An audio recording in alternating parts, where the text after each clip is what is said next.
Hello, so this recording is for Activity 1.1, applying a framework to ethical decision making. So I'll also be referring to aids off camera. The first question is to explain your decision.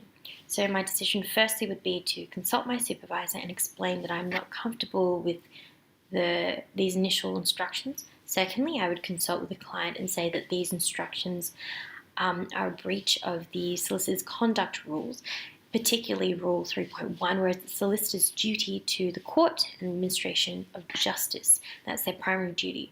And while Rule 4 of the solicitor's conduct rules say that we need to comply with the client's best interests, the client's best interests are not these initial directions in the first place. So I would consult with the client and explain this.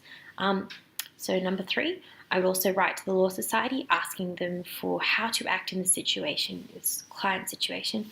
And fourthly, I would wait for the Law Society's advice and comply with it, and also consult with the client, especially, and my supervisor, and let them know the Law Society's decision and how we can best comply with it while also acting in the client's best interest.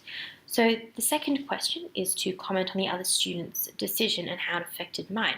So my partner for this particular activity was Samantha Mulder, and she had a very good application of this framework.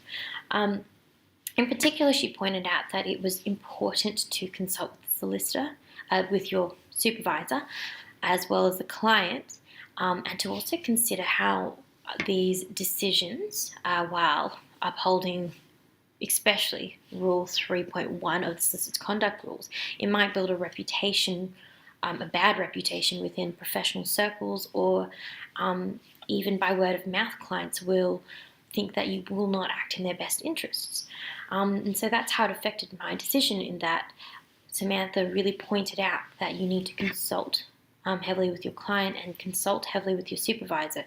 Also, so you don't undermine your supervisor if you just act on what you think is right, but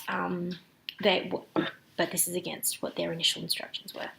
And the last question is, in practice, how would you obtain assistance? So as my previous answers have highlighted, I would firstly obtain assistance, the best advice from the Law Society, the best advice on ethical decision making from the Law Society, as they would be the seminal authority in how to act in these sorts of client situations.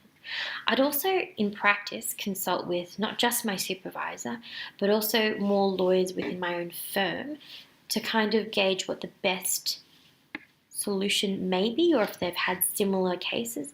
And of course, to assist in this particular situation, I'd heavily consult with the client and help them to understand what all their options are, and that Howard Craven, in taking out this mortgage against Escobar's property, is a huge breach of professional and personal trust and their personal interest, and also the fact that protecting Craven will not be in the client's best interest in the first place, no matter what his personal values and loyalty to his family is. So and that's who I'd probably obtain assistance from in practice. Thank you very much.